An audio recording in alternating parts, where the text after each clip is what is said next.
ಇದು RPF-SI 2019 ಪ್ರಶ್ನೆ, calendar ಚಾಪ್ಟರ್ಗೆ ಸಂಬಂಧಿಸಿದ ಪ್ರಶ್ನೆ ಆಗಿದ್ದು, ಪ್ರಶ್ನೆ ಈ ತರ ಇದೆ: 100 ವರ್ಷಗಳ ಮಧ್ಯಂತರದಲ್ಲಿ ಅಧಿಕ ವರ್ಷಗಳ ಸಂಖ್ಯೆ x ಆಗಿದ್ದರೆ x ಮೈನಸ್ 1ರ ಮೌಲ್ಯ ಎಷ್ಟು?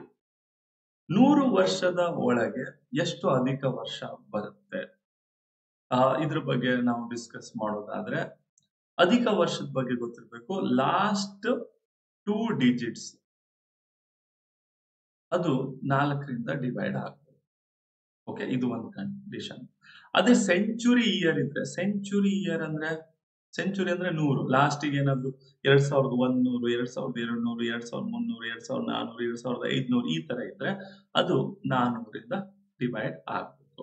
ಈಗ 100 ವರ್ಷಗಳ ಮಧ್ಯಂತರದಲ್ಲಿ ಅಧಿಕ ವರ್ಷಗಳ ಸಂಖ್ಯೆ ಎಷ್ಟು ಅಂತ ತಗೊಂಡ್ರೆ, ಈಗ ನಾವು 2001ನೇ ಇಸ್ವಿಯಿಂದ ಸ್ಟಾರ್ಟ್ ಮಾಡಿ 2100 ತಗೋಣ. ಇಲ್ಲಿ ಅಧಿಕ ವರ್ಷ ಅಂತಂದ್ರೆ 4, 8, 12, 16 ಹೀಗೆ ಹೋಗ್ತಾ ಹೋಗ್ತಾ ಹೋಗ್ತಾ